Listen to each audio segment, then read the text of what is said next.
Right Srinivas గారు, Telangana MP elections వాటి ఫలితాలకు సంబంధించి సమగ్ర సమాచారం తీసుకునే ప్రయత్నం చేద్దాం. రైట్, ప్రస్తుతం NTV Telangana input editor Donthu Ramesh లైవ్లో సిద్ధంగా ఉన్నారు.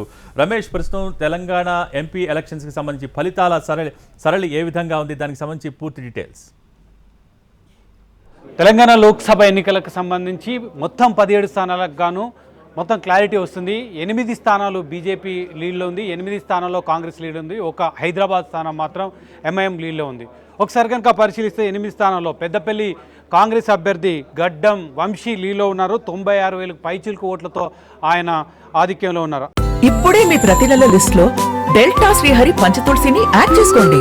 డెల్టా శ్రీహరి పంచతులసి ప్యాకెట్ తో పాటు చప్పరించే టాబ్లెట్స్ ఫ్రీగా ఇస్తున్నారు. అదేవిధంగా జహీరాబాద్కు సంబంధించి దాదాపు 8వ రౌండ్ వరకు బీజేపీ కాంగ్రెస్ మధ్య దూబుచెలాడిన విజయం ఇప్పుడు కాంగ్రెస్ వైపు పయనిస్తుంది. 31,626 ఓట్ల ఆధిక్యతలో జహీరాబాద్ అభ్యర్థి సురేష్ షెట్కర్ కొనసాగుతున్నారు. ఆధిక్యత ఇంకా పెరిగే అవకాశం ఉంది. ప్రతి రౌండ్లో కాంగ్రెస్ పార్టీకి మెజార్టీ వస్తున్న నేపథ్యంలో జహీరాబాద్ కూడా కాంగ్రెస్ ఖాతాలోకి వచ్చే అవకాశం ఉంది. ఇక నాగర్ కర్నూలుకు సంబంధించి మల్లు రవి 69,624 ఓట్ల మెజార్టీతో ఉన్నారు. ఆయన ప్రతి రౌండ్లోనూ మెజార్టీ వస్తుంది. మళ్ళీ మెజార్టీ ఏ రౌండ్లో కూడా మెజార్టీ తగ్గలేదు. అక్కడ బీఆర్ఎస్ అభ్యర్థి ఆర్ఎస్ ప్రవీణ్ కూడా మాజీ ఐఏఎస్ అధికారి గట్టి పోటీ ఇస్తారని భావించారు. కానీ అక్కడ ఆయన 3వ స్థానంలోకి వెళ్ళిపోవాల్సి వచ్చింది. 2వ స్థానానికి బీజేపీ అభ్యర్థి మల్లి రవితో తలపడ్డాడు. 3వ స్థానంలోకి ప్రవీణ్ కుమార్ వెళ్ళిపోయారు. ఇక నల్గొండకు సంబంధించి రికార్డు స్థాయి మెజార్టీ నమోదైంది. మునుపెన్నడూ లేని విధంగా తెలంగాణ ప్రాంతంలో జరిగిన లోక్సభ ఎన్నికల్లో ఇంత భారీ మెజార్టీ ఒక రకంగా చూస్తే ఈ 2024 సార్వత్రిక ఎన్నికలకు సంబంధించి ఇది రికార్డు మెజార్టీ అని కూడా చెప్పవచ్చు. ఇంకా పూర్తి స్థాయి ఫలితాలు వచ్చిన తర్వాత 5,18,000 ఓట్ల మెజార్టీతో మాజీ మంత్రి జానారెడ్డి తనయుడు రఘువీర్ రెడ్డి 5,18,000 ఓట్లకు పైగా రికార్డు స్థాయి మెజార్టీతో ఆయన కొనసాగుతున్నారు. ఇక భువనగిరికి సంబంధించి భువనగిరి చామల కిరణ్ కుమార్ రెడ్డి కాంగ్రెస్ అభ్యర్థి 1,53,067 ఓట్ల ఆధిక్యతలో ఉన్నారు. ఇంకా మెజార్టీ పెరిగే అవకాశం ఉంది కాంగ్రెస్ అభ్యర్థి. వరంగల్కి సంబంధించి కడియం శ్రీహరి కూతురు 1,57,325 ఓట్ల ఆధిక్యతతో కొనసాగుతున్నారు. అక్కడ చివరి నిమిషంలో బీఆర్ఎస్ నుంచి బయటికి వెళ్ళి ఆయన పోటీ చేసిన ఆరూరు రమేష్ పైన కడియం కావ్య పూర్తి ఆధిక్యత కనబరుస్తుంది. ఇక మహబూబాబాద్కు సంబంధించి మాజీ కేంద్ర మంత్రి కాంగ్రెస్ అభ్యర్థి బలరాం నాయక్ 2,98,178 ఓట్ల ఆధిక్యతలో కొనసాగుతున్నారు. ఆయన కూడా ఇంకా భారీ మెజార్టీ దిశగానే కొనసాగుతున్నారు కాంగ్రెస్ అభ్యర్థి బలరాం నాయక్. ఖమ్మంకి సంబంధించి ఖమ్మం రఘురామ్ రెడ్డి 4,42,000 ఓట్ల మెజార్టీతో కొనసాగుతున్నారు. ఇది నల్గొండ తర్వాత కాంగ్రెస్ అభ్యర్థికి వచ్చిన భారీ మెజార్టీగా చెప్పవచ్చును. మొత్తం మీద కాంగ్రెస్కి సంబంధించి 8 నియోజకవర్గాల్లో తన ఆధిపత్యాన్ని ప్రదర్శిస్తుంది.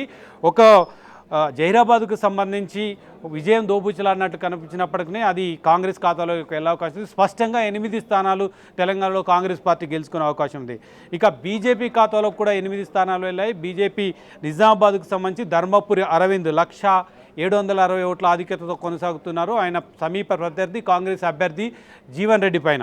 ఇక మెదక్కు సంబంధించి రఘునందన్ రావు బీజేపీ అభ్యర్థి పూర్తి మెజార్టీలో ఉన్నారు. ఆయన ముందుగా 2-3 రౌండ్ల వరకు బీఆర్ఎస్ అభ్యర్థి కాస్త ఆధిక్యత కనబరిచినప్పటికీ ఆ తర్వాత వచ్చిన రౌండ్లో పూర్తిగా మెజార్టీ దిశగా బీజేపీ అభ్యర్థి రఘునందన్ రావు కొనసాగుతున్నారు. 31,817 ఓట్ల ఆధిక్యతతో రఘునందన్ రావు కొనసాగుతున్నారు. మల్కాజ్గిరి ఈటెల రాజేందర్ మాజీ మంత్రి 2,44,165 ఓట్ల ఆధిక్యతలో ఉన్నారు. ఆ మెజార్టీ ఇంకా ప్రతి రౌండ్కు పెరుగుతుంది, ఇంకా పెరిగే అవకాశం ఉంది. ఇంకా కొన్ని రౌండ్లు మిగిలి ఉన్నాయి.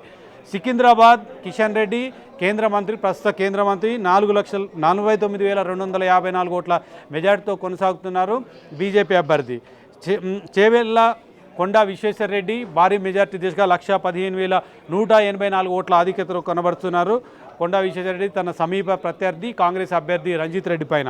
మహబూబ్నగర్కి సంబంధించి మహబూబ్నగర్ కాంగ్రెస్ అదేవిధంగా బీజేపీ మధ్యలో విజయం దోబూచలాడుతుంది.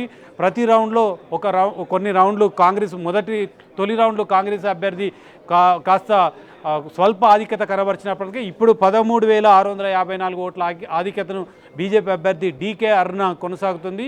ఇంకా మెజార్టీ ఇప్పటివరకు తాజా రౌండ్ల వారీగా చూస్తే బీజేపీ అభ్యర్థి ఒక్కొక్క 1000 ఓట్లు ప్రతి రౌండ్లో పెరుగుతున్న సిచ్యువేషన్ కనిపిస్తుంది. సో మహబూబ్నగర్ చివరి రౌండ్ వరకు కూడా ఉత్కంఠత ఉంది. చివరి రౌండ్ వరకు కూడా ఎవరు గెలుస్తారు ఎవరు ఓడిపోతారు అనేది చెప్పలేకుండా ఉంది. సో మహబూబ్నగర్ విషయంలో ఉత్కంఠత నెలకొంది. ఇక ఆదిలాబాద్ విషయంలో స్పష్టంగా బీజేపీ అభ్యర్థి 61,245 ఓట్ల మెజార్టీతో గెడం నగేష్ ఆయన కొనసాగుతున్నారు, మెజార్టీ దిశగా కొనసాగుతున్నారు. కరీంనగర్కి సంబంధించి బండి సంజయ్ మాజీ బీజేపీ రాష్ట్ర అధ్యక్షుడు ఉన్నారు, 154,164 ఓట్ల ఆధిక్యతతో బండి సంజయ్ కొనసాగుతున్నారు. సో 8 నియోజకవర్గాల్లో బీజేపీ, 8 నియోజకవర్గాల్లో కాంగ్రెస్ పార్టీ, ఒక నియోజకవర్గంలో ఎంఐఎం హైదరాబాద్ నియోజకవర్గానికి సంబంధించి సంప్రదాయంగా ఆ పార్టీ గెలుస్తూ వస్తుంది. 2,12,341 ఓట్ల ఆధిక్యతతో అసౌద్దీన్ ఓవైసీ కొనసాగుతున్నారు. అక్కడ మాధవీలతని బీజేపీ పెట్టి ఒక ప్రయోగం చేసింది. ఆ ఎక్స్పెరిమెంట్ పెద్దగా ఫలించినట్లు కనిపించడం లేదు. 2,12,000 సాధారణ ఆయన గతంలో వచ్చిన మెజార్టీ దిశగానే అసౌద్దీన్ ఓవైసీ విజయం సాధిస్తున్నారు. మొత్తం మీద తెలంగాణలో ఎక్కువ సీట్లు 10 నుంచి 12 సీట్లు గెలుస్తామని బీజేపీ అనుకుంది, 10 నుండి 12 సీట్లు గెలుస్తామని కాంగ్రెస్ అనుకున్నప్పటికీ మారిన పరిణామ క్రమంలో సమానంగా సమానంగా 8 సీట్లు గెలుచుకున్నారు. అనూహ్యంగా ఉత్తరాదిలో మొత్తం బీజేపీ కాస్త వెనుకబడిపోయినప్పటికీ దక్షిణాదిలో ప్రధానంగా హైదరాబాద్, తెలుగు రాష్ట్రాల్లో ఒకవైపు ఆంధ్రాలో, ఒకవైపు తెలంగాణలో, పక్క రాష్ట్రమైన కర్ణాటకలో కూడా పూర్తి స్థాయిలో బీజేపీ ఆశించిన సీట్లు గెలుచుకున్నది. సో ఇది మొత్తం మీద దక్షిణాది నుంచి వచ్చిన సీట్లు బీజేపీ గవర్నమెంట్ ఫామ్ చేయడానికి అవసరమైన సీట్లు ఎన్డీఏ కూటమిలో భాగంగా వచ్చిన నేపథ్యంలో ఊపిరి పీల్చుకున్నట్లే చెప్పాలి. 10-12 సీట్లు రాకపోయినప్పుడు 8 సీట్లు గౌరవప్రదంగా బీజేపీకి తెలంగాణలో రావడం ఆ పార్టీ శ్రేణుల్లో ఉత్సాహం నెలకొంది. బీఆర్ఎస్ పూర్తిగా వెనుకబడిపోయింది. కేవలం ఖమ్మం, మహబూబాద్ నియోజకవర్గాల్లో మాత్రమే 2వ స్థానంలో బీఆర్ఎస్ అభ్యర్థులు నిల్చున్నారు. మిగతా అన్ని నియోజకవర్గాల్లో కూడా 3వ స్థానంలోకి వెళ్ళిపోయారు. హైదరాబాద్ నియోజకవర్గంలో అయితే 4వ స్థానంలోకి వెళ్ళిపోయారు. ఖమ్మంలో నామ నాగేశ్వరరావు 2వ స్థానంలో ఉన్నారు. మహబూబాద్లో మాలోత్ కవిత 2వ స్థానంలో నిలిచింది. మిగతా ఏ నియోజకవర్గంలో కూడా బీఆర్ఎస్ అభ్యర్థులు 2వ స్థానంలో కూడా నిలబడలేకపోయారు. ఇప్పటి వరకు ఒక్క సీట్ కూడా బీఆర్ఎస్ ఖాతాలోకి రాలేదు. సో 8 స్థానాలు బీజేపీ, 8 స్థానాల్లో కాంగ్రెస్ పార్టీ, ఒక స్థానంలో ఎంఐఎం పార్టీ తెలంగాణలో విజయం సాధిస్తుంది. బీజేపీకి కలిసి వచ్చిన అంశం, ప్రతి అసెంబ్లీ ఎన్నికల్లో కలిసి రాని అంశం, కవిత అరెస్టుకు సంబంధించి ప్రతిసారి కూడా ఎందుకు అరెస్ట్ చేయలేదు, బీజేపీ కుమ్మక్కైంది అనుకుంటున్న నేపథ్యంలో కరెక్ట్గా లోక్సభ ఎన్నికల ముందు కవితను అరెస్ట్ చేయడం ఆ పార్టీకి లాభించింది. అదేవిధంగా రామమందిరం అంశం కూడా తెలంగాణలో లాభించింది. అసెంబ్లీలో కాంగ్రెస్ పార్టీకి పట్టం కట్టిన తెలంగాణ ప్రజలు అదే స్థాయిలో కాంగ్రెస్ పార్టీకి ఎక్కువ సీట్లు గెలుస్తుందని భావించినప్పటికీ బీజేపీకి కూడా ఒక అవకాశం ఇచ్చారు. బీజేపీకి 8 సీట్లు కట్టబెట్టిన పరిస్థితి తెలంగాణలో కనిపిస్తుంది.